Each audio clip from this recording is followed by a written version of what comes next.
Chapter 1. On the day of Victoria Ainsworth's birthday, her mother, the only family she had, passed away. Her husband neither celebrated her birthday nor attended her mother's funeral. He was at the airport, picking up his white moonlight. After placing her mother's urn, Victoria received a call from her aunt, Ilara. "Victoria, now that your mother is gone, I can't bear the thought of you being all alone over there. Why don't you come live with me abroad?" Victoria was silent for a long time. Then, as if she had made a monumental decision, she answered with solemn gravity, "Okay." "Really? Oh, that's wonderful news. I'm so happy you're willing to come." On the other end of the line, Ilara's voice was filled with joy. "But I heard you got married. Is your husband willing to move abroad with you?" At that, Victoria laughed. "Don't worry, we're about to get divorced." Before she could hang up, a commotion erupted outside the door. Sincere Hawthorne was back. Victoria lifted her gaze toward the entrance but didn't move to greet him as she usually did. Just then, Sincere's younger sister, Felicity Hawthorne, strode in, a smug look on her face. "My brother brought Sister Jasmine back. You, the imposter, are about to be kicked out." Victoria's brow furrowed slightly. "Imposter?" Felicity's expression grew even more triumphant. "You'll understand when you see Sister Jasmine." The moment the words left her mouth, Sincere walked in with Jasmine Prescott. The driver, Mr. Peterson, followed behind them, carrying bags of luggage. In her hands, Jasmine held a massive bouquet of red roses, so brilliant and dazzling they made the corners of Victoria's eyes flush uncontrollably. He actually had time to buy her roses. In 5 years of marriage, he had never given her a single flower. "Jasmine just got back and hasn't found a place yet. She'll stay with us for a while," Sincere said, his eyes glued to Jasmine the entire time, not even sparing Victoria a glance. "Tidy up the guest room next to mine. Jasmine can stay there." His tone wasn't a suggestion, it was a command. It was as if they weren't husband and wife, but she was merely a housekeeper in this home. A guest was arriving, and while her consent wasn't required, her service to prepare the room was. "Sincere, I can clean it myself." "There's no need to trouble Victoria," Jasmine said, looking up. At last, Victoria saw her face. She froze, as if rooted to the spot, her entire body rigid and unable to move. In that instant, Victoria finally understood what Felicity had meant by imposter. Jasmine Prescott had a face remarkably similar to her own. Except, her features were softer, her demeanor more gentle, whereas Jasmine's eyes held the distinct arrogance of a child of privilege. "So that's how it is." Victoria suddenly smiled, discreetly wiping away a tear from the corner of her eye as she laughed. "So that's how it is. I finally understand. She had always been unlucky. Fate had never favored her. Even her beloved mother had died on her birthday. She had often wondered, how could a jinx like her be so fortunate as to catch the eye of a powerful tycoon after a single chance encounter and even succeed in marrying him? So that was the reason. It all made sense now. She was nothing more than a substitute. "Why are you crying now? Seriously? Sister Jasmine is just staying for a couple of days. Is that worth crying over? Victoria, you're so small-minded," Felicity sneered. Victoria quickly shook her head. "No, it has nothing to do with Miss Prescott." However, before she could finish, Jasmine's eyes reddened. "Forget it, I should just go. I don't want to be the cause of trouble between you two." A dark cloud instantly fell over Sincere's face. "You're not going anywhere." He stopped Jasmine, then declared in a tone that permitted no argument, "I call the shots in this house, Mr. Peterson. Take the luggage upstairs." The driver looked up, glanced uneasily at Victoria, and didn't move. Seeing this, Sincere turned his head to look at Victoria. "Do you have a problem with it?" he asked, his tone condescending and laced with a threat. Victoria continued to shake her head, a smile on her face even as her eyes welled with tears. "No problem at all. I'm very happy to have Miss Prescott stay with us." "No problem. Of course, I have no problem. What objections could a person who is about to leave possibly have? She would abdicate her position with dignity, leave forever, and never come back." Chapter 2. Sincere stared at Victoria with cold, deep-set eyes, then suddenly sneered. "Since you have no problem, then you can help Mr. Peterson carry Jasmine's luggage upstairs." He was probably trying to humiliate her for embarrassing him in front of his white moonlight. Victoria's face paled slightly, but she quickly smiled again. "All right." With that, she turned and began carrying the luggage with Mr. Peterson. She was so obedient, so compliant. Logically, Sincere should have been satisfied, but for some reason, watching her carry the bags upstairs so naturally, an inexplicable irritation rose within him. The room was quickly tidied up. Just as Victoria was about to head downstairs, Jasmine walked in. "Victoria, thank you for letting me stay," she said, grabbing Victoria's hand. Her brows furrowed as she looked utterly pitiful.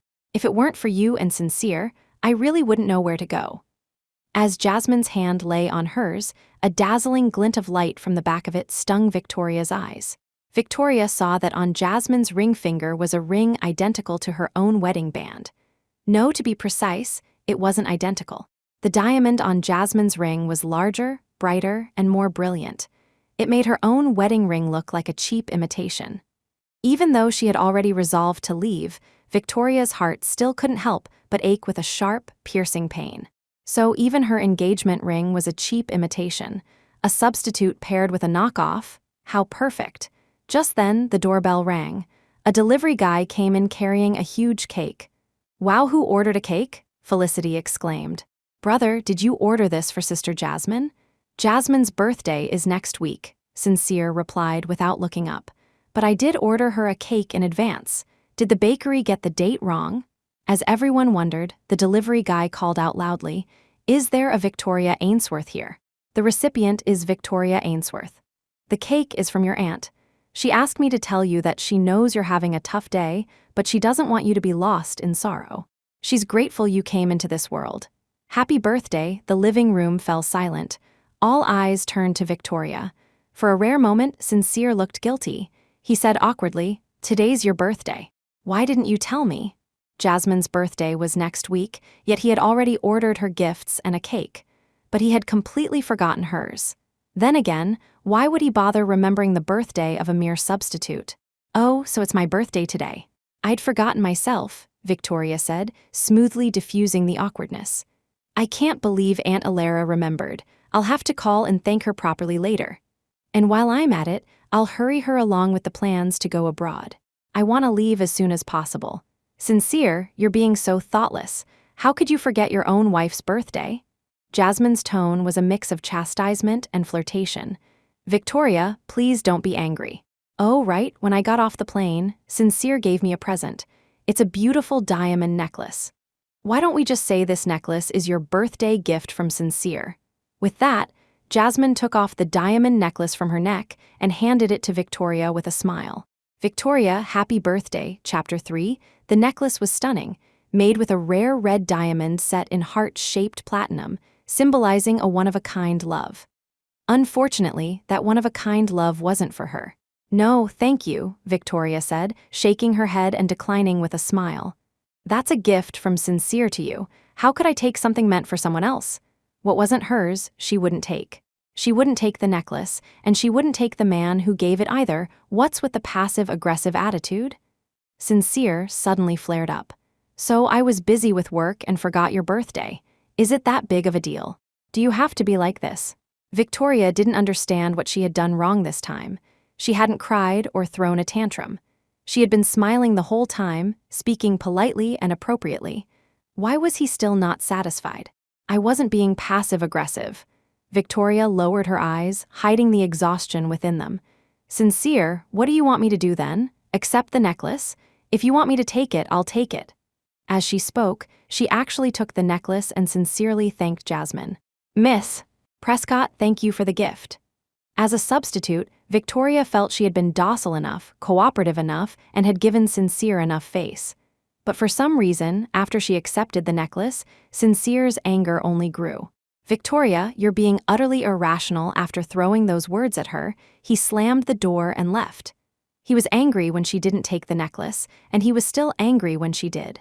And so, Victoria understood. It had nothing to do with the necklace. No matter what she did, he would never be satisfied. The favored one can be fearless, while the unloved one is always in the wrong. The birthday cake from her aunt was huge, but no one was there to share it with her. Not wanting to waste her aunt's kind gesture, she forced herself to eat the entire 5-layer cake alone. By the end, she felt so full it was painful and ended up in the bathroom, throwing up for what felt like an eternity. How ridiculous. She collapsed onto the bathroom floor, laughing silently as tears streamed down her face. When she was a child, there was no money, no cake for her birthday. She could only stand outside, staring wistfully at the cakes in the bakery window. Now she finally had more cake than she could ever eat, but it only brought her stomach pain and nausea. Some things, if you can't have them when you want them, are meaningless even if you get them later. That evening, Victoria packed her things and moved out of the master bedroom. The real white moonlight was back. As the substitute, she had to be self-aware and not share a room with Sincere anymore, lest the white moonlight see and become upset. As she was moving her things, Jasmine happened to come out from the room next door. She was wearing a sexy, short camisole that barely covered anything, revealing her sensual shoulders and long, slender legs. Victoria, don't misunderstand. Sincere isn't avoiding the master bedroom to be with you, he's just still angry, Jasmine said in a soft, delicate voice. Don't worry, we didn't do anything, we were just playing poker. Victoria smiled. You don't have to explain to me. It wouldn't matter if they did anything. The divorce papers are already drafted. Tomorrow, I'll find a chance to get Sincere to sign them. Victoria, you really have misunderstood, Jasmine said, biting her lip, a wronged expression on her face. Sincere and I. Before Jasmine could continue her excuses, Victoria cut her off with a smile. I know, you and Sincere grew up together and have a very close relationship. Now that you're finally back after so many years, you two must have a lot to talk about. So please, catch up, I won't disturb you. With that, Victoria turned and left. She left Jasmine standing there, staring after her with a meaningful, lingering gaze. Chapter 4, Sincere Hawthorne spent the entire night in Jasmine Prescott's room.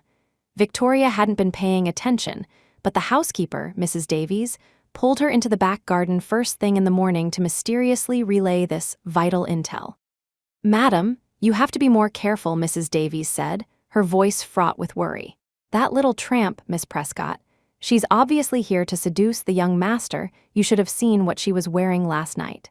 Goodness, I couldn't even look, Victoria smiled faintly. You're overthinking it. Miss Prescott and Sincere grew up together. He values her a great deal. You mustn't say such things about her again. Sincere will be upset if he hears you. Mrs. Davies was stunned. She looked up at Victoria with a strange expression and asked hesitantly, Madam, what's gotten into you? I'm fine, Victoria said with a smile. I'm perfectly fine. The smile was like a mask welded to her face. She would keep smiling. She wouldn't cry again. No, you're not yourself today, Mrs. Davies insisted. You used to call the young master, Sincere, so affectionately, but now you're calling him by his full name, Sincere Hawthorne. Victoria's long, thick lashes fluttered down, and she said nothing. In truth, when she first got together with Sincere, she hadn't called him Sincere either. She had always followed his friend's lead and called him by his last name. It was later, the first time they were intimate, that Sincere had pushed her onto the bed, blindfolded her with a black cloth, and, as he moved inside her, pulled her hair and forced her to call him Sincere. She had always thought Sincere was their private term of endearment, something only she could call him. She had even secretly cherished the sweetness of it for a long time. It wasn't until yesterday, when she heard Jasmine call him Sincere, that the truth dawned on her. No wonder he had blindfolded her that night, because her eyes were the part of her that least resembled Jasmine's, but their voices were similar. So he made her call his name over and over until she passed out.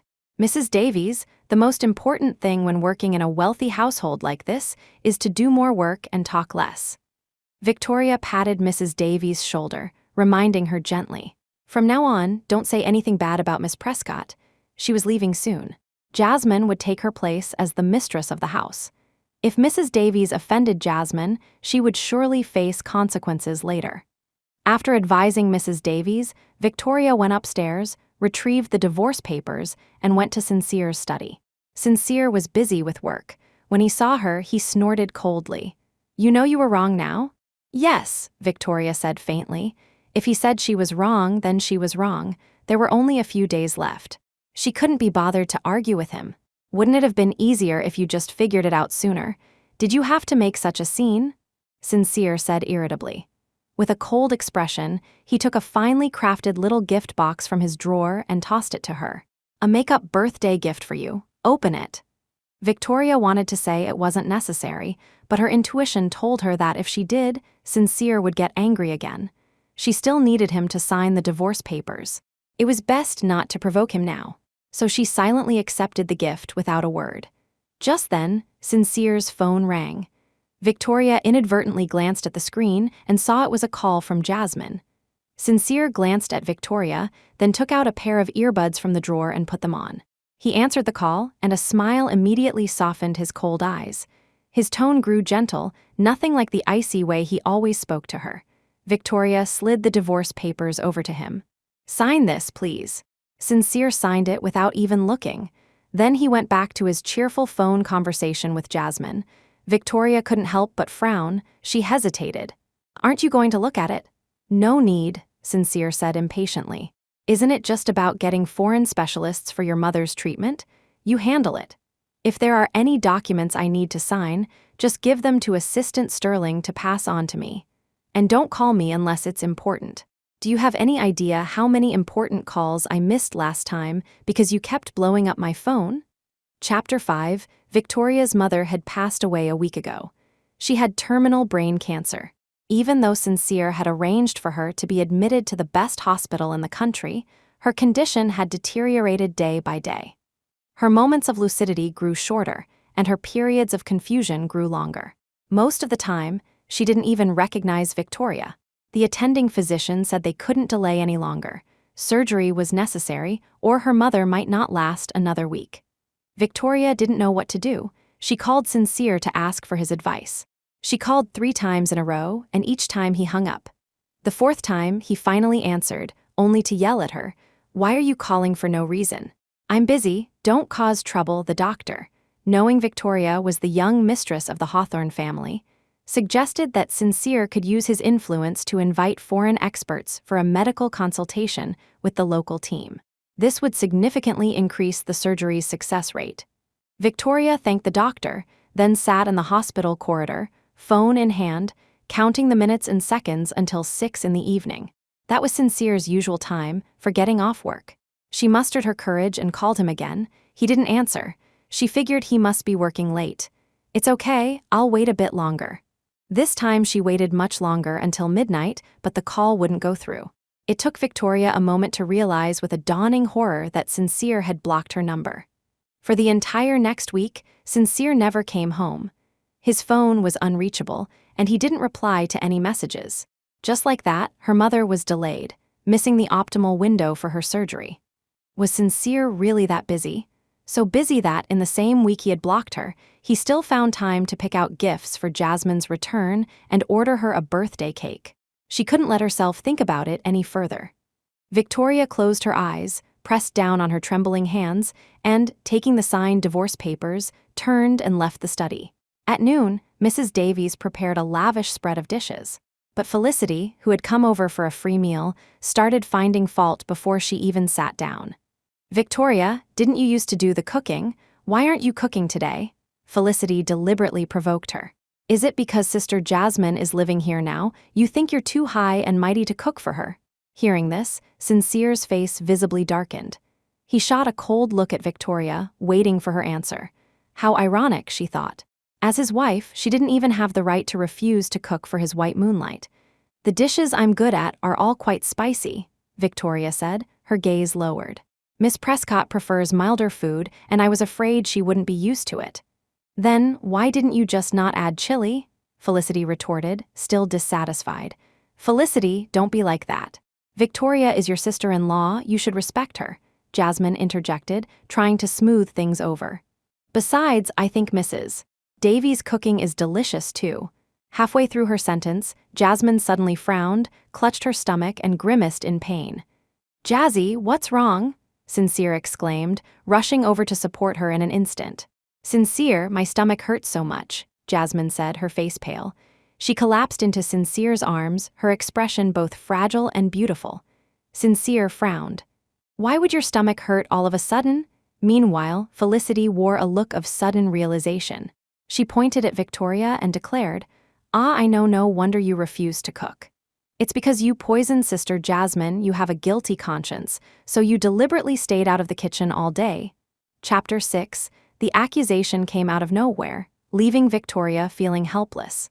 If I haven't been in the kitchen all day, where would I have had the opportunity to poison Miss Prescott? Just because you weren't in the kitchen doesn't mean you couldn't have bribed someone in there to do it for you, Felicity sneered. This morning, when I came over, I saw you and Mrs. Davies whispering furtively in the garden. Who knows what you were plotting? Now that I think about it, you must have been planning to poison Sister Jasmine then, weren't you? Good heavens, miss, you can't just say things like that, Mrs. Davies cried out, pleading her innocence. I'm just a housekeeper. Where would I get the nerve to poison someone? Then, what were you whispering about with Victoria in the garden this morning? Felicity pressed relentlessly. Mrs. Davies glanced nervously at Victoria, unsure of what to say.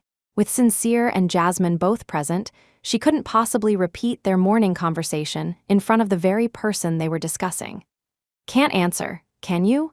You two are definitely up to something, Felicity declared triumphantly. Sister Jasmine, do you want me to call the police for you? Poisoning food, that's practically attempted murder at the mention of the word police. Jasmine's expression instantly became more pained. She gripped Sincere's hand, crying, Sincere, it hurts so much, am I going to die? I'm so scared.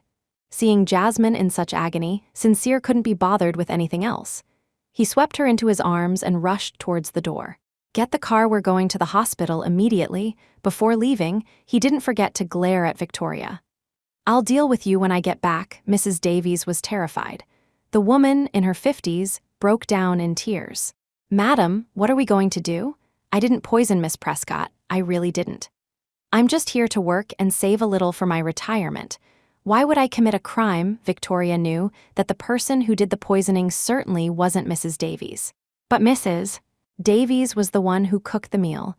If she didn't point a finger at someone else, Sincere would not let her off. When Sincere gets back, if he questions you, just say I made you do it, Victoria said calmly. It's okay. Don't be afraid, just push all the blame onto me. How can I do that? Mrs. Davies panicked. Madam, we didn't do anything. We can't just admit to it, Victoria gave a bitter smile. She had come to understand these past few days that admitting it or not was irrelevant. Sincere had already decided she was the culprit. Whether she confessed or not, the outcome would be the same. Since that was the case, it was better to sacrifice one to save the other, to get Mrs. Davies out of trouble and not let an innocent person be implicated. Do as I say, Victoria's tone was uncharacteristically firm. Don't worry, I have my own plans, I'll be fine.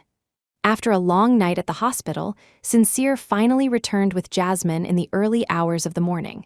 He immediately launched into his interrogation. Victoria, you're quite clever, aren't you?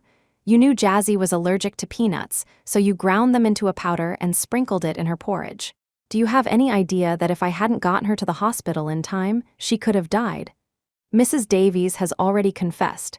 She said you instructed her to do it. Do you have anything else to say? I'll give you a chance. Tell me, why did you do it? Victoria looked up and glanced coolly at Jasmine. Jasmine's face was pale as she lay on the bed, looking frail and delicate. Victoria, I don't believe you would harm me. You must have had your reasons, right? Victoria smiled. She looked directly into Jasmine's eyes and said calmly, Thank you for your trust. I did not harm you, and I don't know why Mrs. Davies would frame me.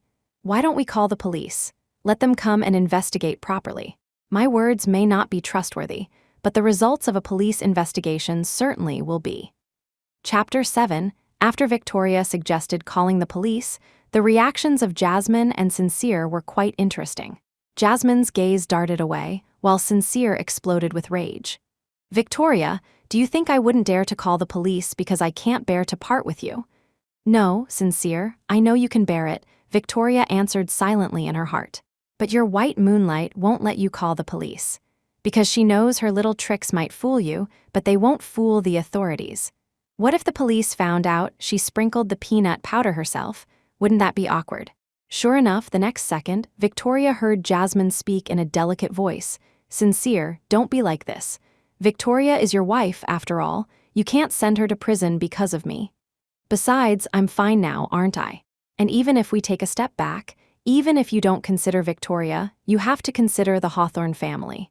The young mistress of the Hawthorne family in prison. If that got out, the Hawthorne Group stock would definitely be affected. Persuaded by Jasmine, Sincere finally managed to suppress his anger and didn't call the police. But while the police might not be called, punishment was still necessary. Victoria, Jazzy is kind-hearted and doesn't want to press charges, but that doesn't mean you won't have to pay a price. Sincere gripped Victoria's neck, his words dripping with venom. The pain Jazzy endured tonight, you will endure every bit of it too, Dr. Jennings. Bring the medicine you prepared. Sincere pinched Victoria's jaw and forcibly poured an unknown liquid down her throat. The potion took effect quickly. Victoria broke out in a cold sweat from the pain. She clutched her stomach, convulsing and writhing on the floor, several times nearly passing out from the agony. Meanwhile, Sincere stood over her, watching her writhe in pain on the ground with a cold, detached gaze, not even a flicker of emotion on his face. It hurts, doesn't it? When Jazzy drank the porridge you poisoned, she was in this much pain too, Sincere said coldly. Remember this pain.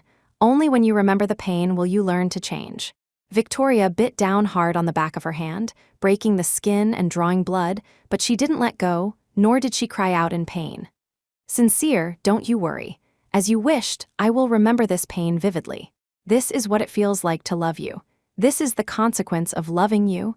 I've learned my lesson. I won't make the same mistake again. The pain lasted for an entire day, only subsiding late into the night. She was drenched, soaked in a cold sweat. Her face was ashen, almost completely devoid of color. Just then, her aunt called. Victoria forced herself to rally and answered the phone. "Hello, Victoria, it's me." Her aunt's gentle laughter came from the other end. "I've handled all the paperwork for you to come abroad. When are you thinking of coming? I'll book your ticket." Lying on the floor, Victoria's eyelashes trembled slightly. She wanted to leave at dawn. She couldn't stand being here for another minute. But after a full day of writhing in pain, she felt like a puppet drained of all life force. She didn't have a shred of strength left, struggling even to lift a finger. In this state, she probably couldn't make it to a flight. And if her aunt saw her like this when she arrived, she would surely be heartbroken. So Victoria said, "The night after tomorrow. I've settled the divorce procedures on my end. I just need to pack and I'll be ready to go. All right, I'll book you a ticket for 7 in the evening the day after tomorrow. Just bring your ID and passport and you can pick up the ticket at the airport." Chapter 8. After lying in bed for a day and a night, Victoria finally regained some of her strength. Today was the day she would leave. A 7 o'clock flight. Once she was on that plane, she would never come back. As the sky began to lighten, Victoria got out of bed. She gathered all her belongings and donated them to an orphanage. Among the donated items were all the gifts Sincere had given her over the years. Clothes, bags, jewelry. She didn't even keep the wedding ring he had given her.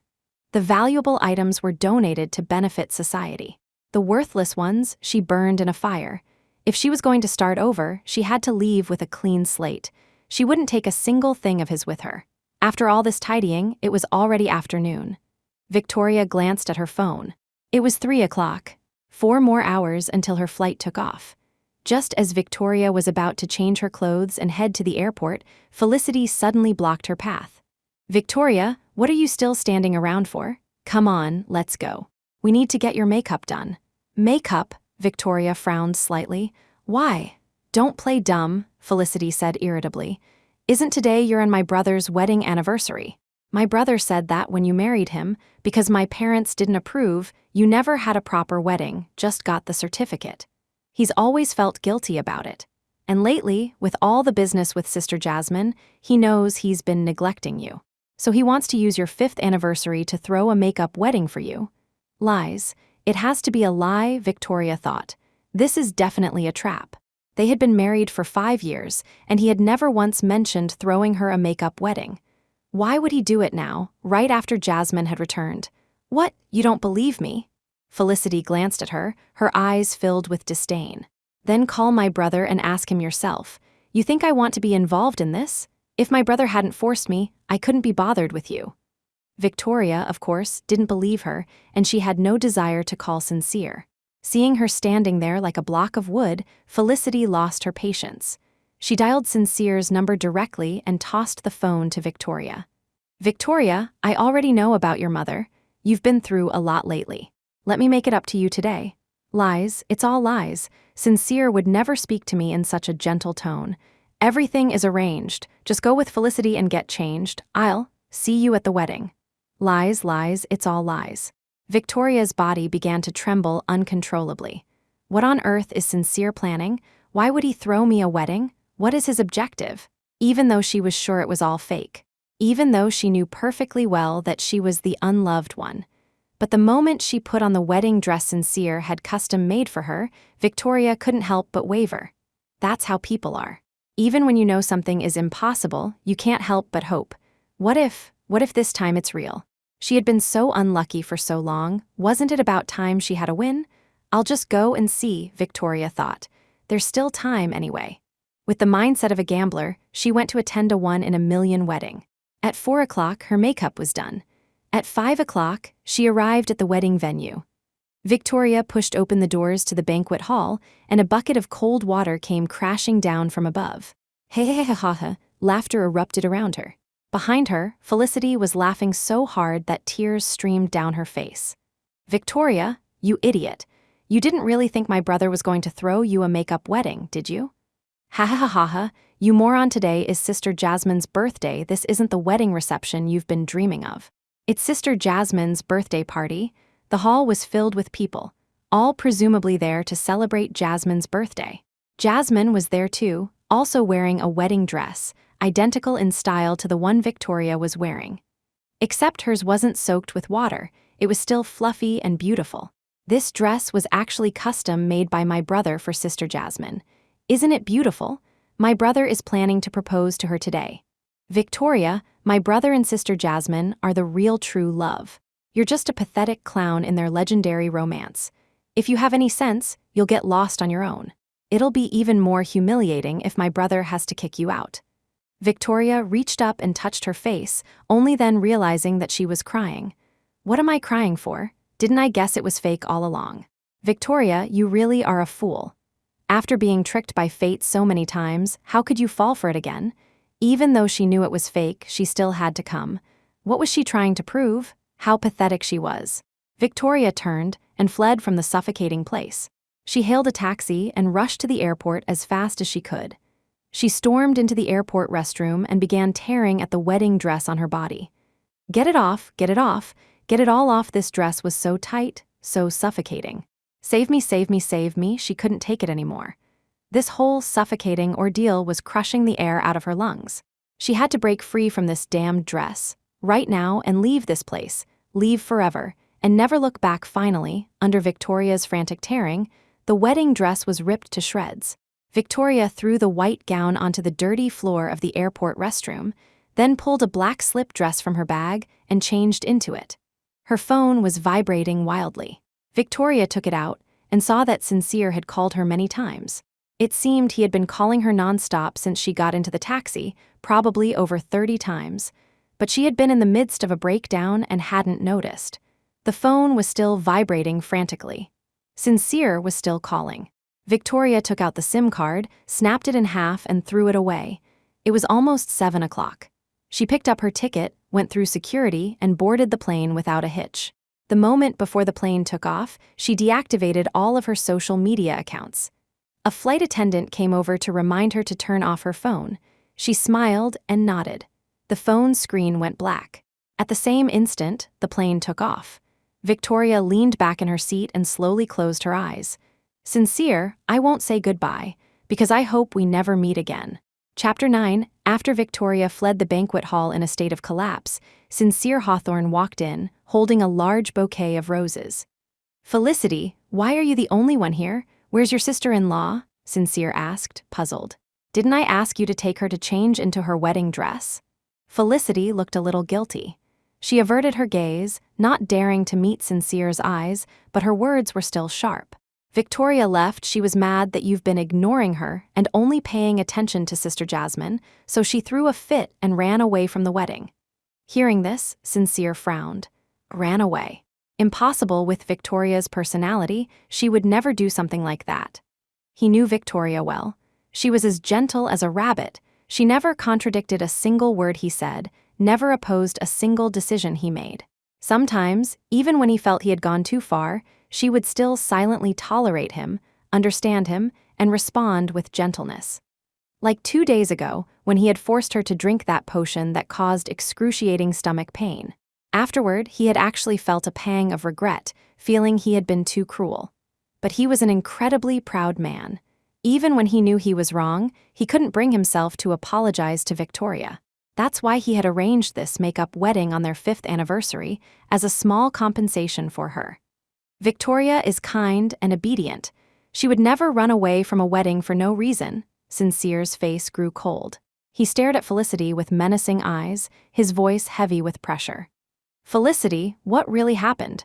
Tell me the truth. Felicity immediately deflated, casting a pleading look at Jasmine Prescott.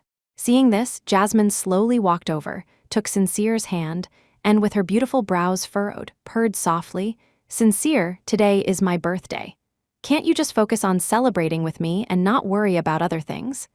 Jasmine was still wearing that fluffy white wedding dress. Sincere recognized it at a glance. It was the dress he had custom-made for Victoria. "Why are you wearing that dress?" Sincere exclaimed. That was clearly the dress I had made for Victoria. At his words, Jasmine immediately looked wronged. "Sincere, what are you talking about? Didn't you have this dress made for me?" Sincere let out a cold laugh. "Jasmine Prescott, don't tell me you're foolish enough to still believe that I'm hung up on a married cast-off like you." Jasmine's face turned deathly pale. As if she couldn't believe what she was hearing, she trembled and asked, "Sincere, what are you saying? I don't understand." "You don't understand? Then I'll explain it to you, word for word." Sincere curled his lip into what was less a smile and more a snarl. "Jasmine Prescott, you're nothing now but a washed-up nobody that someone else has had their fill of. Do you really think you're still qualified to be with me? Don't be ridiculous, you're not worthy." The blow was so sudden that Jasmine couldn't process it. Her face ashen, she shook her head continuously and stumbled backward. "No. Impossible. You still love me. I made one phone call, and you immediately rushed to the airport to pick me up. You brought me to your home to live. To stand up for me, you even forced Victoria to drink that poison that causes terrible stomach pain. You love me, you must love me. If you didn't love me, why would you do all these things?" Why? Chapter 10, as Jasmine became hysterical, on the verge of a complete breakdown, Sincere just gave a cold laugh. He stood tall and aloof, like an untouchable emperor, casting a disdainful glance at her. "Still don't get it? I did all of this just to get revenge on you. I used to love you so much. I was willing to give you everything. But what about you? You dumped me without a second thought for some worthless artist abroad and blocked all my contacts. Do you have any idea how I got through that time after you broke up with me? Do you know how much pain I was in?" In that moment, any trace of love in Sincere's eyes for Jasmine had vanished, replaced by a wildly growing hatred. "From that moment on, I swore that I would repay you for the pain I felt, tenfold. And when I found out that your marriage was miserable, I can't tell you how happy I was. I wanted to buy a plane ticket immediately, fly to you, and say to your face, 'Jasmine Prescott, you deserve it.' But I held back. Because a simple, unhappy marriage wasn't enough to quell my rage. Besides, your marital problems weren't my doing. No matter how much you suffered, I wouldn't get any satisfaction from it. So, I swooped in when you were at your most desperate and helpless. On the surface, I supported you, encouraged you, loved you unconditionally, all to give you the courage to divorce your worthless husband." Jasmine's eyes widened in disbelief as she looked at Sincere. "So all of this was just to get revenge on me?" "That's right," Sincere admitted without hesitation. "My original plan was to create some illusions to make you think I was madly in love with you. Then, on your birthday, I'd have Felicity take you to try on a wedding dress, making you believe I was going to propose today. But in reality, this wedding was for Victoria.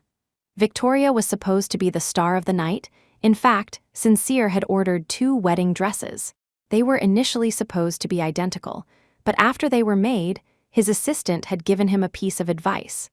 "Mr. Hawthorne, no woman wants to wear the same wedding dress as someone else at her own wedding. If you want to give your wife a surprise, it's best not to order 2 identical dresses. A unique wedding dress is what will make a bride feel special on her wedding day." Sincere thought his assistant made a good point, so he changed his mind at the last minute and had the designer casually create a different dress for Jasmine. According to his plan, he was supposed to ruthlessly humiliate Jasmine at this wedding, then turn around, take Victoria's hand, and present her with a magnificent ceremony.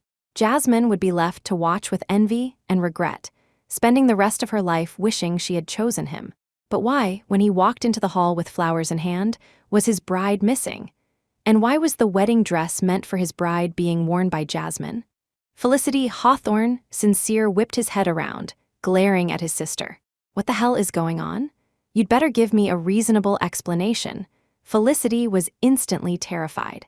She had never imagined that the person her brother truly loved was Victoria. Did that mean all her efforts today had only managed to make things worse? Chapter 11. Sincere Hawthorne hadn't told Felicity about his revenge plan. He had simply instructed her to take Jasmine to try on a wedding dress in the morning, and then, in the afternoon, to take Victoria to try on hers. So Felicity had naturally assumed that all the talk of a 5-year anniversary and a make-up wedding for Victoria was fake. Her dear brother must have been planning to propose to Sister Jasmine in front of everyone on her birthday. That's why he had called her so early in the morning, urging her to take Sister Jasmine to the dress fitting. As for Victoria, her brother was probably just using the opportunity to humiliate her and make her leave on her own accord. With that in mind, Felicity had taken matters into her own hands, arranging for a bucket of cold water to be placed above the banquet hall door to prank Victoria. The wedding dress mix-up was also a result of Felicity's blundering. The dress Victoria was wearing was obviously far more expensive than the one Jasmine had tried on in the morning. So Felicity had assumed the dress shop had mixed them up. She stormed over to the dress shop owner while the makeup artist was busy with Victoria, threw a massive tantrum, and demanded to know why the dresses were mixed up. Since Sincere had initially ordered 2 identical dresses, the shop owner was momentarily unsure. Had Mr. Hawthorne changed his mind again and wanted 2 identical dresses after all? Fortunately, they had indeed made 2 copies of Victoria's dress. The shop owner quickly brought out the other one. Felicity thought that an identical dress would be an even bigger blow to Victoria, the substitute, so her anger quickly subsided. She had the shop send the dress to Jasmine as quickly as possible. After all this, not only did Felicity fail to realize her mistake, but she also thought to herself smugly, "It's a good thing I'm so clever and noticed the dress mix-up." Otherwise, at the wedding, the star of the show, Sister Jasmine, would be wearing a plain dress, while the imposter Victoria wore one studded with 999 real diamonds. How would that look? Hee, I completed my task so brilliantly. My brother will definitely praise me when he sees me. Maybe he'll even give me some expensive and beautiful diamond jewelry. Felicity had been feeling smug, waiting for Sincere's praise. But instead of praise, what she got was his towering rage. "Felicity, don't make me ask a 3rd time. What did you do to Victoria?" Sincere's gaze was as sharp as a knife. He questioned her word by word. "Where did she go?" Chapter 12. Felicity, of course, didn't dare to tell the truth. She hung her head, racking her brain for a lie, but the next second she heard Sincere's cold, threatening tone. "You'd better tell me the truth. Don't force me to check the security footage." With that, Felicity completely caved. After all, once he checked the footage, everything she had done would be laid bare before him. If she confessed herself, she could at least omit some details and paint herself in a slightly better light. So Felicity obediently recounted what had happened. "Brother, I don't know who was so malicious as to put a bucket of cold water on the door. When sister-in-law came in, she was drenched, and then everyone else laughed at her mercilessly. She couldn't take it and just ran off. I tried to stop her, but I couldn't." Sincere was furious. He shot a vicious glare at Felicity. "I'll deal with you after I find Victoria." With that, Sincere pulled out his phone and dialed Victoria's number.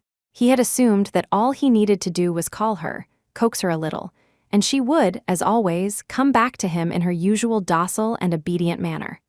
But to his disbelief, he called several times, and Victoria didn't answer. "What's going on? Victoria isn't answering my calls." Sincere's brow furrowed tightly. He thought, could she not have her phone with her? That makes sense. How can you carry a phone in a wedding dress? Victoria would never not answer my calls. Her phone must not be with her. That's why no one is picking up. Even now, Sincere couldn't fathom that he might lose Victoria. In his eyes, Victoria was a little pet that came when called and left when dismissed. Pets couldn't leave their owners. Their eyes and hearts were filled with only their owners. They loved their owners with all their being, and no matter how cruelly their owners treated them, they would never leave. Victoria probably didn't go far. She must be nearby. After a moment of thought, Sincere calmly and coolly gave his orders. Assistant Sterling, get the hotel manager. Have him gather all the staff and search for Victoria outside. You have 1 hour. You must bring Victoria back to me safely. Otherwise, you'll face the consequences. At his command, Assistant Sterling quickly gathered everyone and began a city-wide search for Victoria. Felicity also volunteered to help, joining Assistant Sterling's search party. But she wasn't helping because she was worried about Victoria.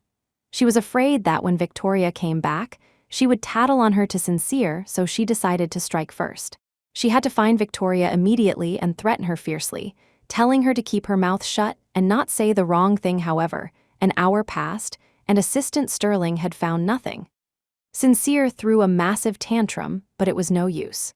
As the sky began to darken and Victoria was still missing, Sincere had no choice but to gather more people to search for her. Even the friends and relatives who had come for his and Victoria's wedding were mobilized to find her. Sincere himself wasn't idle. He joined the search party, looking everywhere for Victoria while constantly sending her messages. Victoria, where on earth are you? Reply to me as soon as you see this, Victoria. I know you've been through a lot lately, but please believe me, there's a reason for everything. Call me back, and I'll explain it all to you. Victoria, I stopped loving Jasmine a long time ago. It was all an act, do you understand?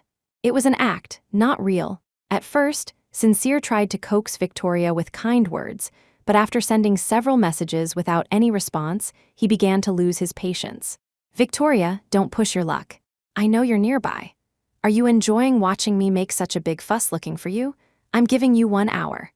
Get to the banquet hall and see me immediately. If you arrive at the banquet hall within an hour, our wedding will proceed as planned, and I can overlook what you've done today. But if you still haven't shown up in an hour, then you can forget about ever setting foot in the Hawthorne family home again. Chapter 13. After sending the last threatening message, Sincere felt confident. This was a sure thing. Victoria loved him so much. After reading his message, she would definitely rush back to the banquet hall, and just like always, she would lower her head, her eyes red, and cautiously apologize to him, begging for his forgiveness. The thought finally brought some comfort to Sincere. He stopped searching for Victoria and leisurely returned to the banquet hall, leaving everyone else to continue the search. By now, everyone else was out looking for Victoria, leaving only Jasmine in the hall. Seeing that Jasmine hadn't left, Sincere sneered, "You haven't scrammed yet. What, are you planning to stay for my and Victoria's wedding?" At his words, Jasmine burst into laughter. Perhaps the shock had been too much for her, for as she laughed hysterically, tears streamed down her face. "Ha ha ha ha ha, Sincere Hawthorne, you don't actually think Victoria is coming back, do you?" "Of course she's coming back," Sincere said, a confident smile playing on his lips. "Victoria loves me more than anyone.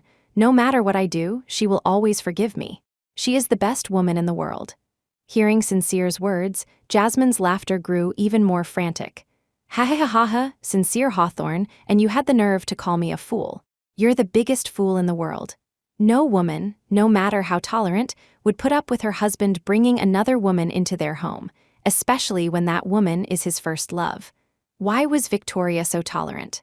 Why didn't she care when I moved into your house? Ha ha ha ha ha, it's because she doesn't love you anymore.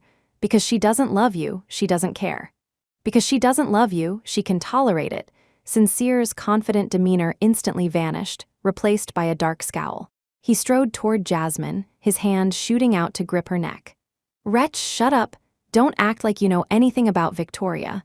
A fickle wretch like you wouldn't understand what true love is. I've lived with Victoria for so many years. Do you think I wouldn't know if she loves me or not?" Sincere's grip was immense. Under his grasp, Jasmine's face quickly turned red. She could barely breathe, but she still laughed in defiance. "Hadohata. Sincere Hawthorne, since you know Victoria so well, let me ask you. She's been gone for so long, do you have any idea where she's hiding? Do you know where she goes when she's sad? Do you know what she likes to eat? Do you know her hobbies?" The barrage of questions left Sincere stunned. He couldn't answer a single one. Victoria knew all his preferences. She knew what he liked to eat, his favorite places, what time he slept and woke up, which side of the bed he preferred, his little habits before sleeping. Victoria knew everything. But he knew nothing about her. He didn't even know where she would go when she was sad. Ha ha ha ha. Is this what you call true love? It's utterly laughable, Jasmine spat in Sincere's face. I really admire Victoria. How did she put up with you for so many years? If I were her, I would have run away long ago. Shut up, Sincere, enraged and humiliated, slapped Jasmine across the face. The slap was vicious. Jasmine was knocked to the ground, a bright red handprint quickly appearing on her cheek, but she continued to laugh manically. Ha ha ha ha, Sincere Hawthorne, Victoria is never coming back. You can wait here all you want, you can wait a lifetime, and she still won't come back. Chapter 14. Sincere was so enraged his lungs felt like they would explode. He, who had always maintained a gentlemanly demeanor and never laid a hand on a woman, lost control for the first time in his life. Not only did he slap Jasmine, but he also proceeded to beat her violently. Shut up, you wretch, don't you dare tarnish Victoria with your filthy mouth. Victoria will come back. Victoria loves me. Victoria is the person who loves me most in this world. You don't know anything, you're just a slut who'll sleep with anyone. What the hell do you know about love? In his impotent rage, Sincere grabbed Jasmine's head and slammed it against the wall repeatedly, soon leaving her head bleeding. Fortunately, Assistant Sterling returned at that moment. Seeing the scene, he rushed forward and restrained Sincere. Otherwise, Jasmine's life might have been in danger. Victoria was still missing, and now Jasmine was beaten half to death. Assistant Sterling felt a crushing weariness. This job was impossible. Jasmine was taken away in an ambulance, while Sincere sat despondently at the entrance of the banquet hall. He stared at the cracked luxury watch on his wrist, muttering to himself, 2 hours? It's been 2 hours. Why isn't Victoria back yet? Didn't I tell you to come back to me within an hour? Why aren't you listening to me? Victoria was always so obedient, but why, at the very moment he needed her most, did she suddenly stop listening to him? Right, Victoria doesn't have her phone. It must be because she doesn't have her phone, so she didn't see my messages. Just a little longer. A little longer. Victoria will come back. She will definitely come back. Looking at the nearly delusional Sincere, Assistant Sterling sighed helplessly. Mr. Hawthorne, I've found some information regarding Madam, Assistant Sterling said in a low voice. Hearing this, Sincere immediately looked up. He grabbed Assistant Sterling's arm and asked with immense excitement, Victoria, you found Victoria? Assistant Sterling gave an awkward smile. No, but my investigation revealed that this morning, Madam donated all of her belongings to the Sunshine Orphanage. Among the items she donated to the orphanage was your engagement ring for her. Sincere froze. In that instant, it was as if all the life had drained out of him. He could barely comprehend what Assistant Sterling was saying. What? What did you say? After a long, stiff silence, Sincere finally regained a sliver of composure. He spoke with great difficulty. What do you mean Victoria donated all her things to the Sunshine Orphanage? Assistant Sterling didn't know how to answer and could only lower his head in silence. I'm asking you a question, Sincere suddenly erupted, grabbing Assistant Sterling by the collar and screaming uncontrollably.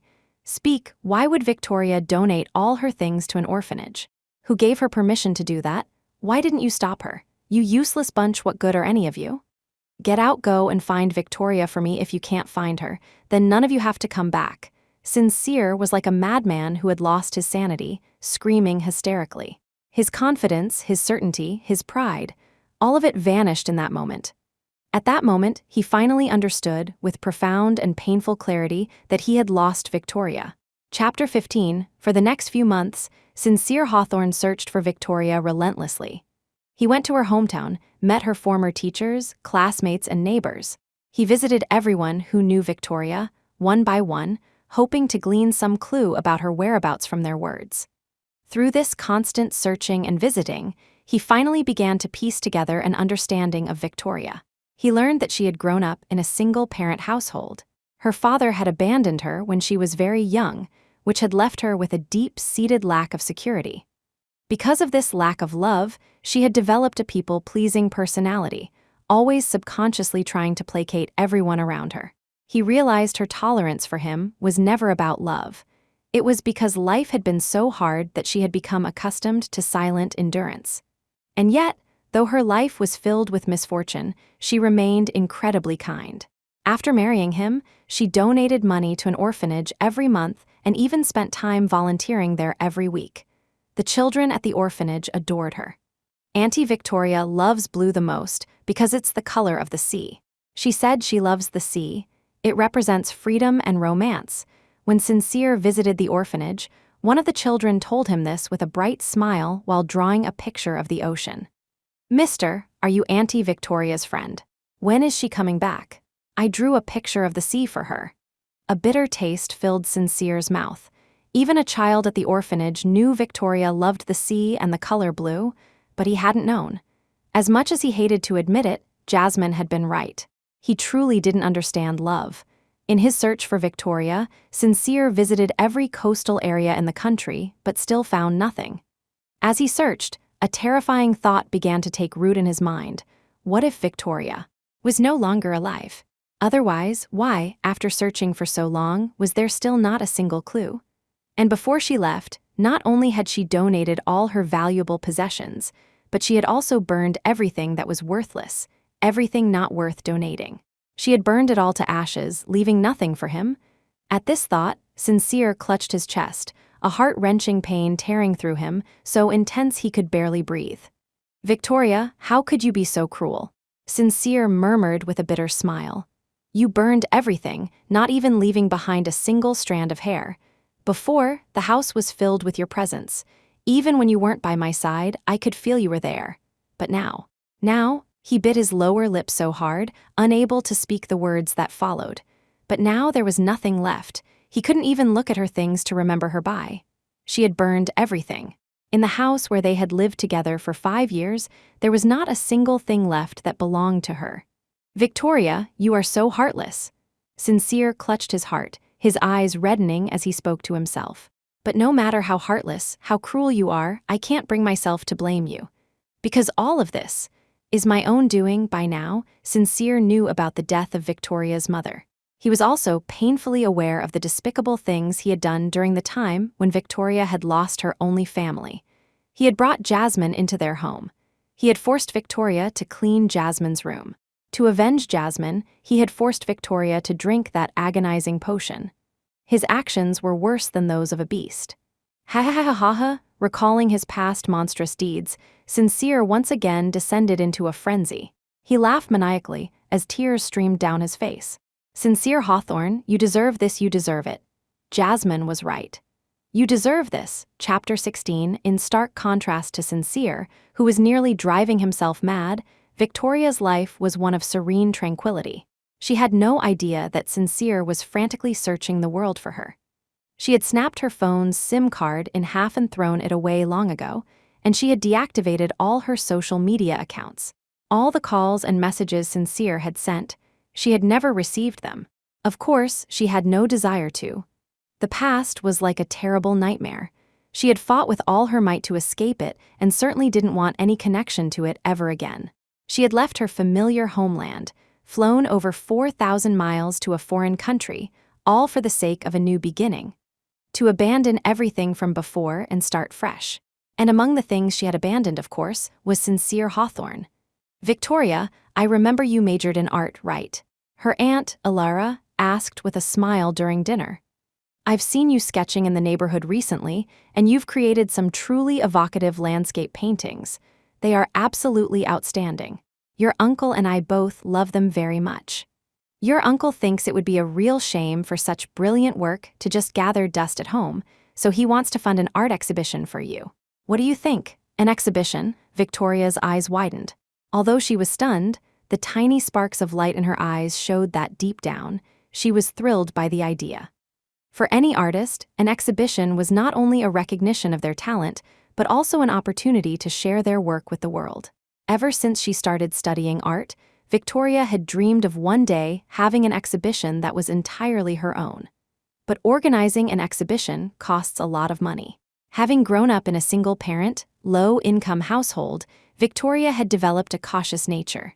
So, after a brief moment of excitement, her brow furrowed with worry. "An exhibition must be very expensive, right?" Victoria asked anxiously. I don't have a job right now. I'm not earning a single penny. I already feel guilty enough living off you, and now to have Uncle Robert spend money on an exhibition for me. What are you talking about? Alara interrupted before Victoria could finish.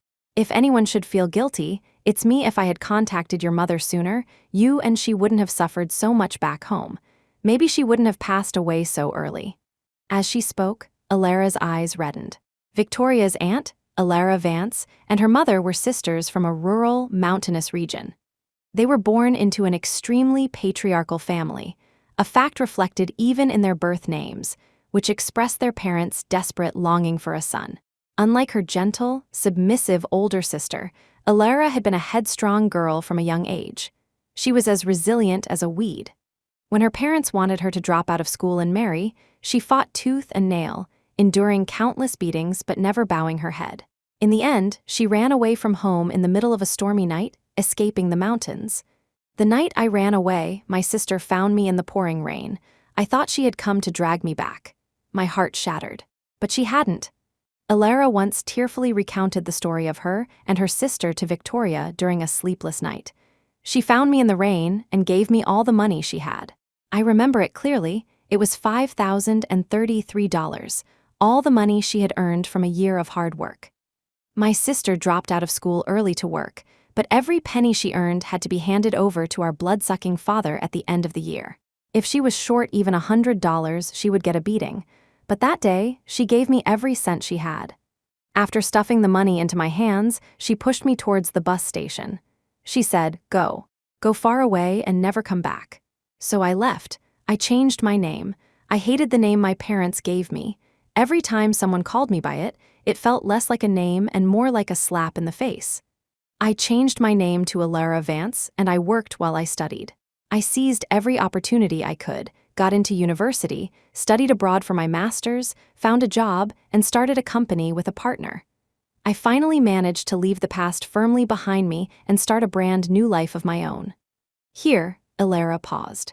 She took Victoria's hand and said with deep regret, The only thing I regret is not going back to find my sister. I always thought, once I've made a name for myself, I'll go back, bring her abroad, and give her a good life. But I never expected. Chapter 17, perhaps the most painful thing in the world, is to achieve success only to find that the one person you wanted to repay most has already passed away, unable to wait for that day. Every time she mentioned her sister, Alara's eyes would well up with tears. Her sister's death left her with endless remorse and regret. Fortunately, though her sister was gone, she had left behind a daughter. When I was young, my parents favored my useless brother, only letting him go to school while I couldn't. I refused to accept it and insisted on going, so they cut off my living expenses and refused to pay my tuition, trying to force me to drop out, Alara said, her eyes red. Back then, it was my sister who secretly worked several extra part-time jobs every year to scrape together my living expenses and tuition. To me, my sister was like a mother. She raised me. My parents never took care of me for a single day, but my sister did. So, Victoria, you must never feel like an outsider. I don't have children, so from now on, you are my child. This is your home. Whatever you want, just ask. Never mind an art exhibition if you wanted the stars from the sky. Your aunt would pluck them down for you. Alara's words brought a rare warmth to Victoria, who had been starved of affection for so long. Just as her aunt had escaped the mountains and bravely started a new life, she too had to learn from her. She had to become more resilient, more confident, and face her new life with a completely new outlook. Aunt Alara, I want to have the exhibition, Victoria said, looking up at her aunt, her gaze more determined than ever before. But the money for it can't come from you and Uncle Robert. I'm an adult now, and even as family, I'd feel guilty freeloading like that. Let's consider this money a loan from you and Uncle Robert. After the exhibition, once I've earned some money, I'll pay you back. Hearing this, a beautiful smile spread across Alara's face. Now that's more like my niece. Victoria, your paintings are so beautiful, they're sure to sell out, Uncle Robert added, praising her without reservation. I have complete faith in you. Go for it, you're going to become a truly remarkable artist. With the help of her aunt and uncle, Victoria's first art exhibition opened with a flourish. At first, Victoria worried that no one would come. After all, she was an unknown art student who had become a full-time housewife right after graduation. She had never held an exhibition or sold a single painting. She had no fame or reputation, either at home or abroad. Could an exhibition by someone like her possibly succeed? In the days leading up to the exhibition, Victoria was so anxious she couldn't sleep at night, and her hair started falling out in clumps. But she had clearly underestimated her aunt and uncle's connections and influence in the country. On the day the exhibition opened, socialites and prominent figures from all walks of life attended. The event was grand and elegant. The guests were of high society, and the paintings hanging on the walls, filled with artistic depth, received widespread acclaim. Several pieces were sold for high prices right at the start. "You should go say hello," Alara said, finding Victoria and nodding towards a handsome young man in a black suit, radiating an air of nobility. She smiled and introduced him. "That's Mr. Croft, a magnate in the jewelry industry. He just bought 5 of your paintings at a high price." As she spoke, Alara secretly held up 5 fingers and added in a whisper, 500,000 each. In US dollars. 500,000 US dollars, that was nearly 4 million. Victoria was stunned. She would never have dreamed that her paintings could sell for such a heavenly price. Chapter 18, this Mr. Croft had bought 5 of Victoria's paintings at the staggering price of 500,000 US dollars each. For such a major client, it was only right for Victoria to go over and greet him. So, accompanied by her aunt, she approached Mr. Croft. "Mr. Croft, long time no see," Alara said, clearly acquainted with him. She greeted him warmly. "I never expected a busy man like you would have the time to come and support my niece." Julian Croft smiled faintly. "I happen to have the day off." "This is my niece, Victoria Ainsworth," Alara introduced with a smile. "She is an incredibly spirited artist. All the paintings in this exhibition are her work." Victoria blushed at her aunt's praise. "Aunt Alara, please don't tease me.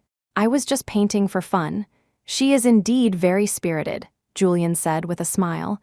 He turned to look at the landscape painting behind him and offered a thoughtful critique. "Especially this one.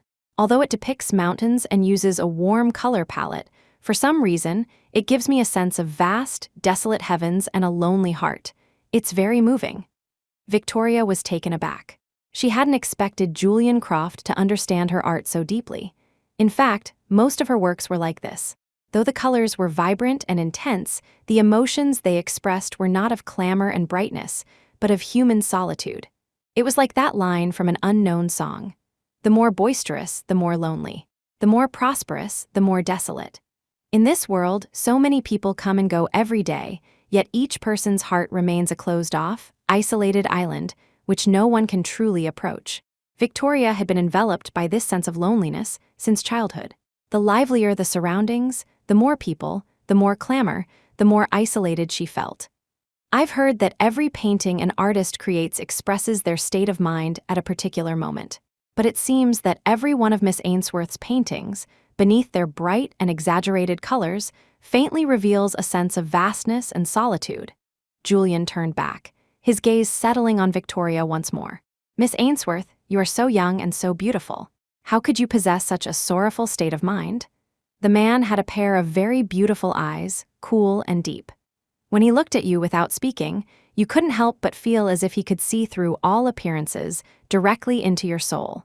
Victoria averted her gaze, unwilling to meet the eyes of such a formidable man.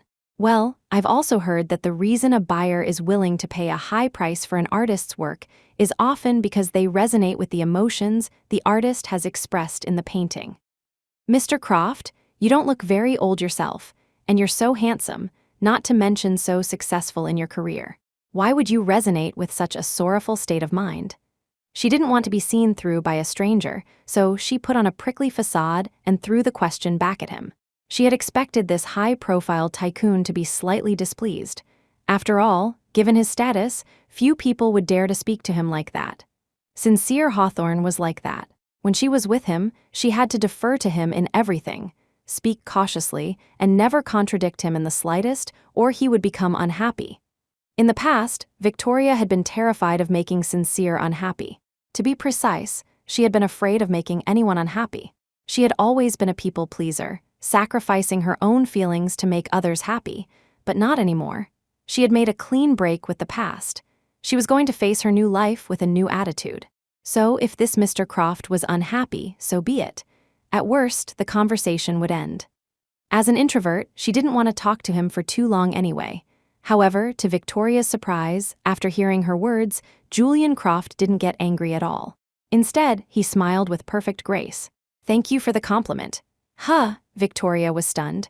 Her mouth moved faster than her brain, and the words tumbled out before she could think. "I didn't compliment you." The smile in Julian's eyes deepened. "Miss Ainsworth has such a poor memory. Didn't you just compliment me? Young, handsome, and successful." Chapter 19. Victoria was momentarily speechless. She had assumed Julian Croft was the cold, aloof, and stern type of tycoon, but it turned out he was quite humorous. "Then should I also thank you for complimenting my beauty just now?"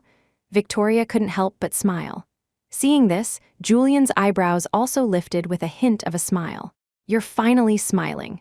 Victoria paused, her cheeks flushing slightly. Haven't I been smiling all along?" She had been maintaining a smile ever since her aunt brought her over to say hello. A smile was basic etiquette. Though she came from a humble background and rarely interacted with high society, she knew that much. "Before, you were just smiling politely." Julian's dark eyes held a smile as they focused on Victoria. "Now you're truly, happily smiling." Victoria's heart stirred. It was strange. She and this Mr. Croft had only just met, but why could he see through her every move? It seemed he could also read the private thoughts she had hidden deep in her heart since childhood. It was their first meeting, yet it felt as if they had known each other for a very long time. "You should smile more often. You're very beautiful when you smile," Julian said with a grin. When he complimented someone, he would look them in the eye, giving the impression that he was being very sincere in his praise. Victoria was a little flustered by his compliment. She lowered her head slightly, not daring to meet his gaze. "Thank you, you too." After saying that, Victoria suddenly remembered something. She turned her head to the left, and sure enough, someone was missing. Where did Aunt Alara go? Wasn't it her aunt who had led her over to greet Julian Croft? How had she disappeared in the blink of an eye? "Just noticed your aunt is gone." Julian was amused by Victoria's reaction.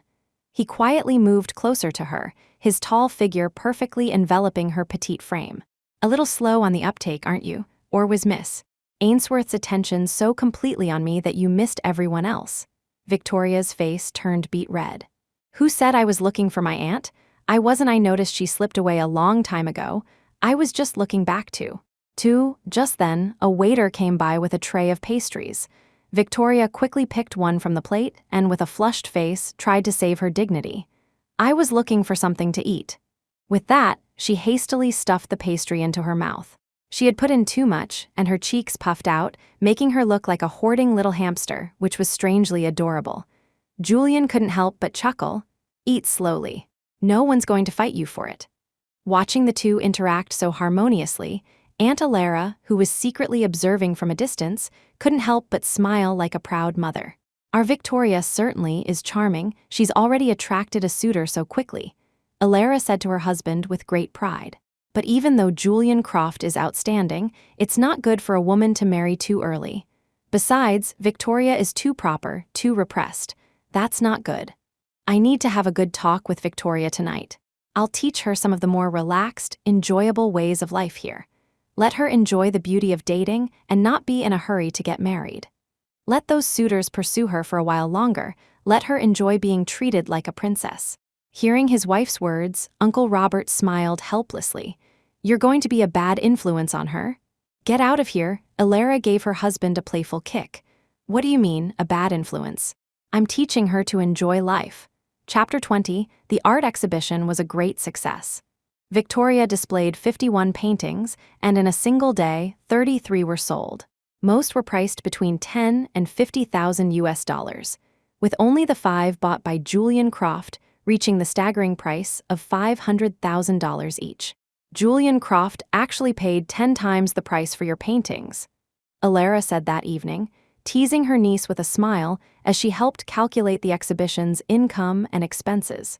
"Victoria, do you think he might be interested in you?" "Definitely not."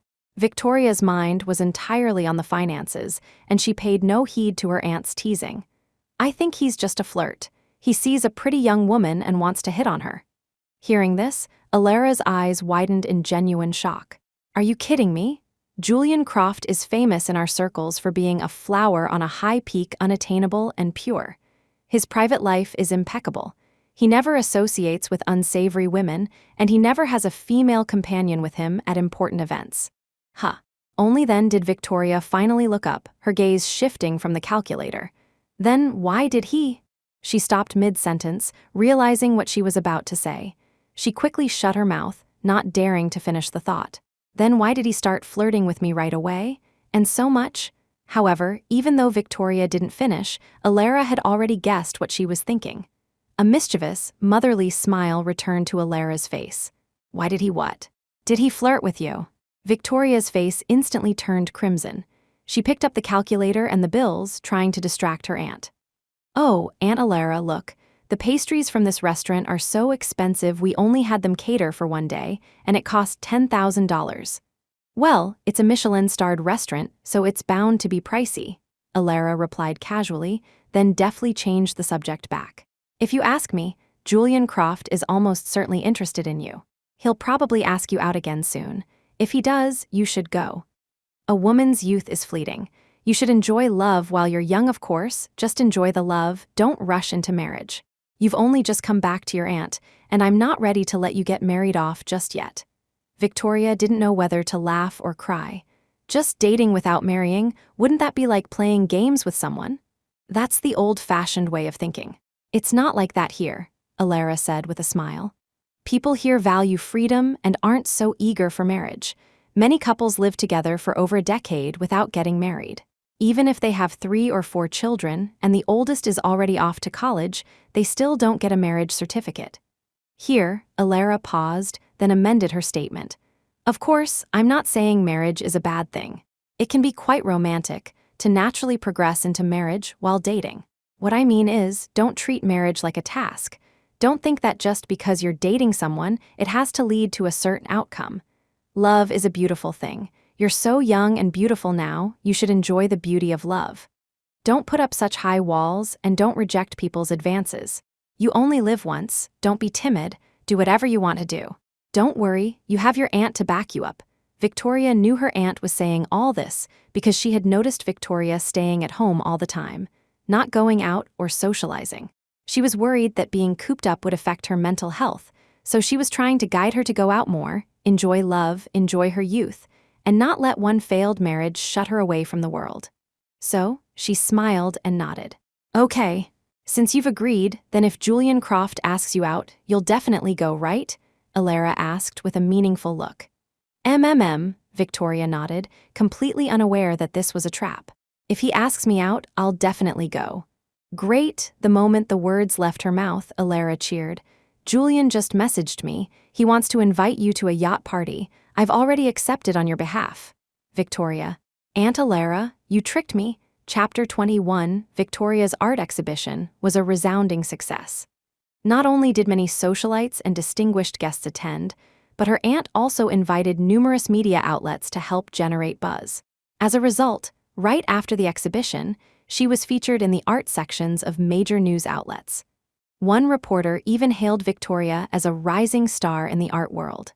This reporter is absolutely right, Aunt Alara exclaimed, scrolling through the articles on her phone and showering her niece with praise. Our Victoria is just so full of spirit. Every painting is so vivid, so moving. She truly is a rising star in the art world. Victoria was at a loss for whether to laugh or cry, but it seemed that was the way of people here. They never criticized or suppressed their children. Instead, they praised them without reservation. Even if a child made a mistake, they would first praise the child's courage and honesty before reasoning with them. Having lived abroad for so long, Aunt Alara had been influenced by this praise-based parenting style. No matter what Victoria did, she would praise her extravagantly. When Victoria cooked, she would praise her cooking as better than a 5-star Michelin chef's. When Victoria swept the floor, she would praise her for sweeping so quickly and well. Even when Victoria did nothing at all, just sat there quietly, Aunt Alara would say, "My Victoria has such good posture, so elegant just like me." Victoria, so I can be praised just for existing. It had to be said, Aunt Alara's praise-based education had a significant effect on Victoria. After all, for most of her life, Victoria had been suppressed. Though her mother loved her dearly, the pressures of life had long since exhausted all her mother's energy. Her mother always wore a look of fatigue, with no time or energy to offer Victoria any emotional encouragement. Just ensuring Victoria was fed and warm was already a monumental effort for her. And after marrying Sincere Hawthorne, the Hawthorne family had relentlessly suppressed her. Sincere's mother looked down on Victoria. No matter what Victoria did, she would constantly find fault and pick fights. No matter how hard Victoria tried, she could never please her. Sincere's father was even worse. He barely ever looked at her directly. In the 5 years Victoria was married into the Hawthorne family, they had never once acknowledged her as their daughter-in-law. Living in such a constantly oppressive environment, Victoria's personality had become increasingly sensitive and insecure.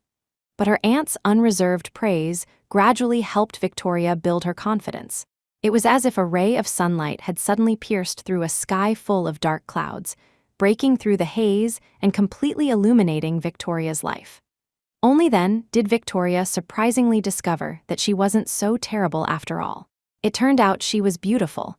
Many people here pursued her, and these suitors weren't like Sincere, who always suppressed, belittled, and disrespected her.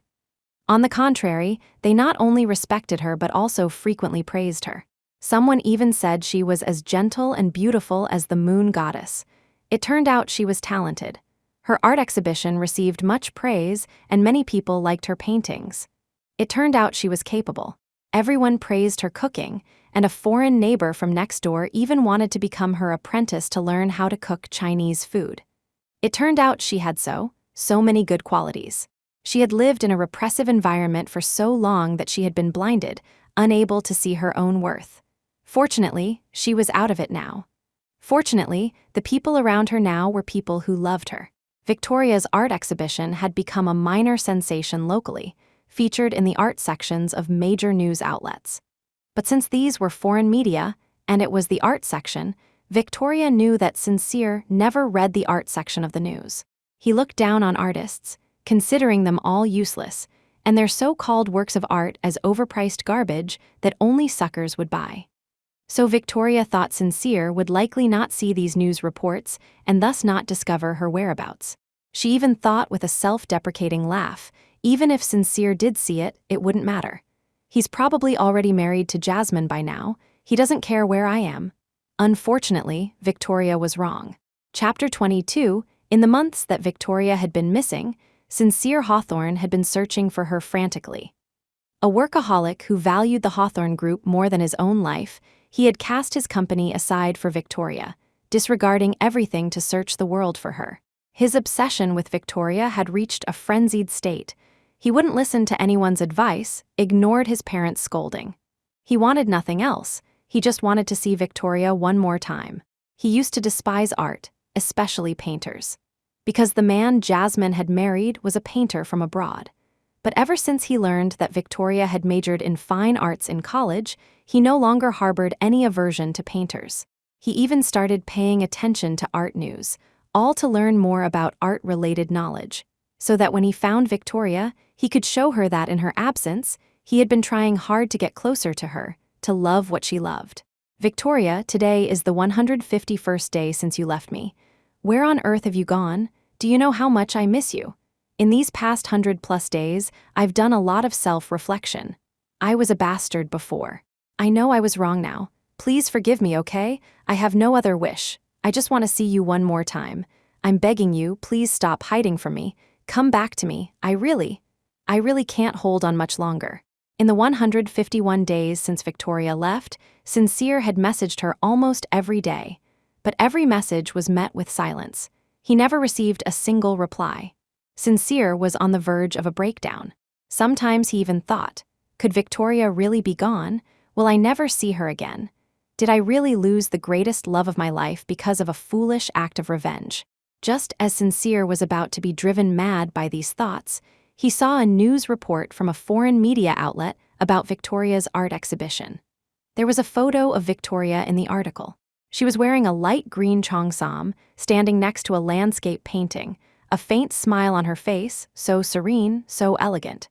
In an instant, every muscle in Sincere's body tensed. He stared intently at the photo, not even daring to blink, as if afraid that if he did, the Victoria in the photo would disappear. Someone come here, quickly." After a moment of excitement, Sincere shouted uncontrollably.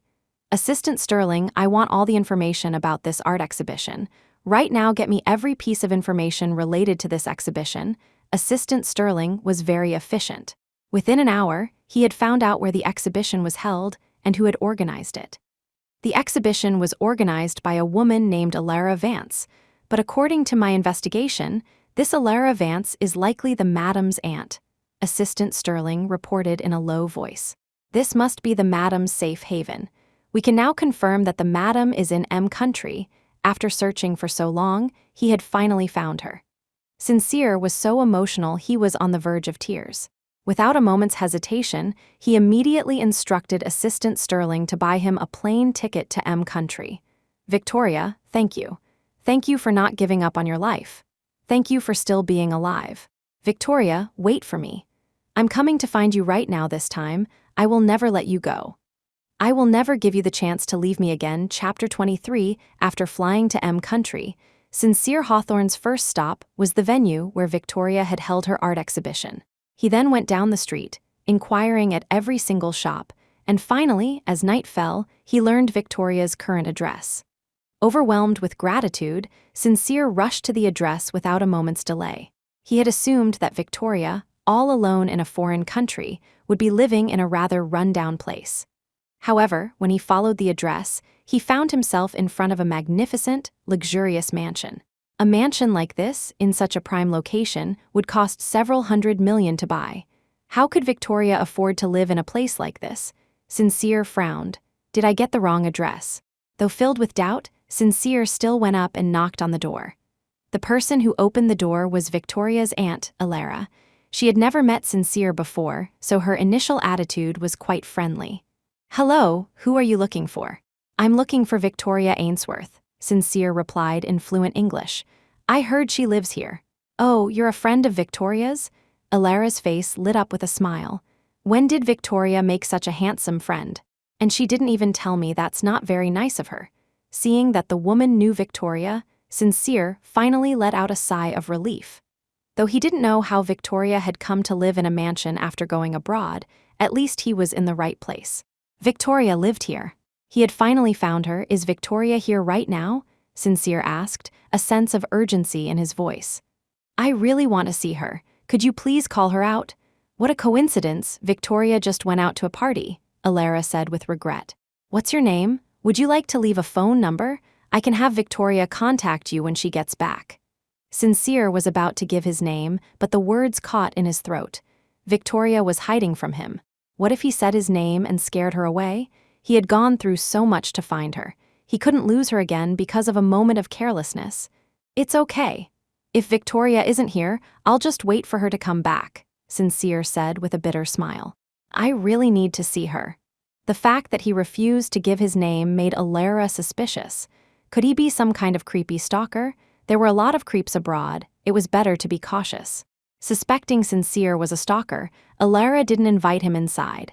Instead, she discreetly closed the door, took a picture of Sincere through the window, and sent it to Victoria. "Victoria, this person came to the house looking for you. Do you know him?" At that moment, Victoria was on a date with Julian Croft. When she saw the photo from her aunt, the smile on her face instantly froze. "Sincere Hawthorne, how did he find me here?" "Victoria, what's wrong?" Julian, ever perceptive, noticed the change in her demeanor and asked with concern, "You look pale." The moonlight was hazy. The candlelight dinner was romantic, but right now, Victoria was in no mood to enjoy it. "I'm sorry, something has come up at home. I need to go back," she said, rising gracefully and giving Julian an apologetic look. What was meant to be would be. There was no escaping it. Since Sincere had come looking for her, she might as well go back and see him. She would make things clear to him, tell him to get lost, and never disturb her new life again. Chapter 24. Julian, of course, was not about to let Victoria go alone. So he also stood up with her. "Then I'll take you back." "No need," Victoria quickly refused. I can go back on my own." Although she and Julian hadn't officially confirmed their relationship, they had been on many dates. Back home, this would already be considered dating.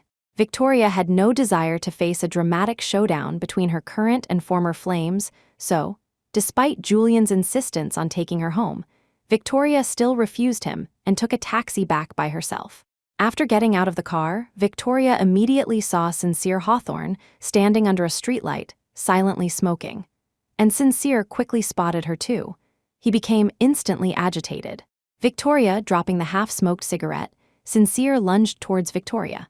He pulled her into a tight embrace and said with overwhelming emotion, "Thank God, Victoria, I finally found you. Do you know how hard I've looked for you? I've practically turned the whole world upside down. 153 days, Victoria. You've been gone for a whole 153 days." As he spoke, Sincere couldn't control the tears that began to fall. 153 days might not sound long, just under half a year. But for Sincere, every minute, every second of those 153 days felt like a year. He had never understood it before, but after Victoria left, he realized that missing someone could make time stretch on for so long. "Victoria, don't leave me again. Never leave me again." Sincere's voice even choked with sobs. "I was wrong. I admit I was wrong. I shouldn't have brought Jasmine home, and I definitely shouldn't have treated you like that. But that was all fake. I only did it to get revenge on Jasmine. The person I truly love is you." Having finally found Victoria, Sincere eagerly poured out everything he had wanted to say to her during this time. He told her about all his plans, and he told her that the wedding was real. He had genuinely wanted to give her a grand, once-in-a-lifetime wedding. It was all that idiot Felicity's fault for messing things up. "I've already punished Felicity severely," Sincere said. "I cut off her allowance for a year, grounded her for a month, and sternly warned her never to be disrespectful to you again." After rambling on, Sincere took Victoria by the shoulders, his voice softening as he tried to coax her. "Victoria, I know I did a lot of terrible things in the past. I know I was wrong now. I apologize to you. Forgive me and come home with me, okay? Let's start over." After listening to Sincere, Victoria couldn't help but smile. She never thought she would live to hear an apology from Sincere Hawthorne, and what she never expected even more was that she didn't care about his apology at all. She had loved him with all her heart, with a love that was all-consuming. She had also hated him, hated his cruelty, his coldness, hated why he couldn't give her even a tiny bit of love. She had once desperately hoped to hear him repent. 5 years, 5 whole years, she had given him everything: her youth, her vitality, all her passion and love, such a long time, such intense feelings, surely that deserved an "I'm sorry." But he had never apologized to her. Despite the countless cruel and excessive things he had done to her, he had never once apologized. Not once. Now, he was finally apologizing, and Victoria suddenly realized she no longer cared. Chapter 25, after quietly listening to Sincere finish, Victoria replied faintly, "Sincere, we are divorced. I'm not going back with you. My feelings for you were completely worn away by your day after day of neglect and torment. I stopped loving you a long time ago, so you should go back on your own. I don't need you in the rest of my life, and I won't be a part of yours." Those few simple words caused Sincere to completely break down. His eyes were wide with fury. "No, what divorce? I don't agree. You tricked me into signing those divorce papers. I didn't even look at them before I signed. Those papers don't count. We are still husband and wife. You can't leave me, you can't leave me." Sincere had descended into a state of madness. He grabbed Victoria's arm and roared uncontrollably, like a wild animal. Victoria struggled, but she couldn't break free. And then Sincere, the madman, started dragging her towards his car, intending to force her inside and take her away. At that critical moment, a tall, imposing figure appeared and decked Sincere with a single punch. Victoria, still in shock, looked up and saw a very familiar face. "Julian, what are you doing here?" Victoria asked, surprised. Julian stepped forward, shielding Victoria behind him. "You looked so distressed. I was worried about you, so I followed you in my car." "Damn it!" Sincere, who had been knocked to the ground, now staggered to his feet. Seeing how close Julian and Victoria were, he exploded with rage. "Who the hell are you? Let go of my wife." With that, he swung his fist and charged at Julian. Julian was no pushover. He caught Sincere's incoming fist and, with a swift move, pinned him against the car. "Wife, how didn't you hear Victoria? She already divorced you. Victoria has nothing to do with you now." That last sentence completely enraged Sincere. He fought with all his might, breaking free from Julian's grip, and the two of them began to brawl. Both were skilled fighters and well-built, so it was an evenly matched fight. Victoria stood by, trying to break them up, but she couldn't stop them. Finally, her aunt and uncle came out. Her uncle rushed forward, claiming he was going to break up the fight, but as soon as he got there, he started helping Julian beat up Sincere. "Victoria, I thought you were going to break it up. You guys play favorites too." Meanwhile, her aunt was watching with great enthusiasm, cheering on her husband. Get him, beat that scumbag to a pulp that'll teach him to bully our Victoria." "Victoria, I'm so tired. I feel like I'm the only adult here." With her uncle joining in, Sincere was soon at a disadvantage, beaten black and blue by the two strong men. "Sincere, go back to your country," Victoria said faintly. "You were never there when I needed you. And now that I don't need you, you don't need to be here either." However, Sincere was not willing to give up so easily. Despite his bloody and bruised face, he gritted his teeth and said, "No, Victoria, I finally found you. I'm not going back unless you come with me. Since I lost you, I'll just have to win you back. As long as you're not married, I will never stop pursuing you until you love me again." Chapter 26. If this were the past, Victoria would have been deeply moved by Sincere's words. But now her heart was as still as water, completely indifferent. "Do as you please," she said coldly, then turned and walked away. In the time that followed, Sincere did exactly as he had said, beginning a frantic pursuit of Victoria. He sent her a large bouquet of roses every day and showered her with jewelry and gifts every few days, trying every trick in the book to make her happy. However, the roses he sent were never accepted, and all the gifts he sent were returned. But even so, Sincere refused to give up. When gifts didn't work, he resorted to self-pity. On a snowy day, he stood outside Victoria's house, holding a boombox playing love songs, his lips turning purple from the cold, yet he refused to leave. In response to this self-inflicted torment, Victoria simply closed her window.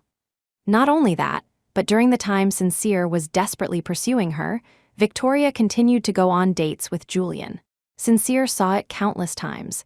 Victoria getting into Julian's car, having candlelight dinners with him, watching movies with him, and on many nights, she stayed over at Julian's house. Sincere was practically going mad with rage, but he had no right to criticize Victoria, because he and Victoria were divorced. And he himself had, during their marriage, brought Jasmine back to their home and spent night after night in her room. Having done such things, what right did he have to judge Victoria?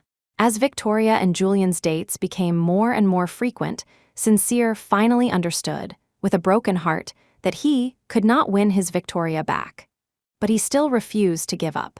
He had said that as long as Victoria wasn't married, he would continue to pursue her.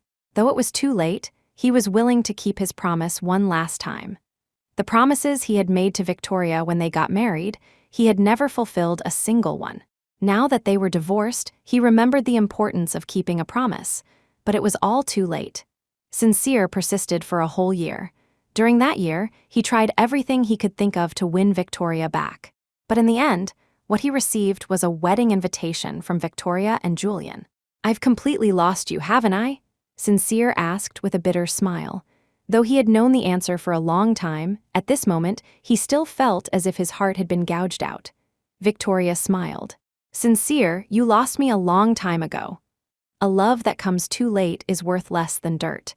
Just as Victoria had said when she needed him, he was never there. And now that she no longer needed him, his presence was irrelevant. A year and a half ago, she had already taken back all the love she had given him.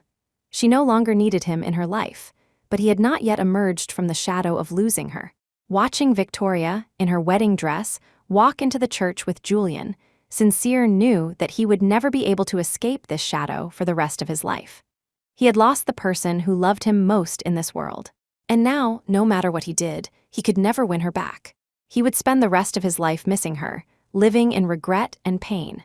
She was gone, and there was no one left in this world who could save him from the prison of his own making.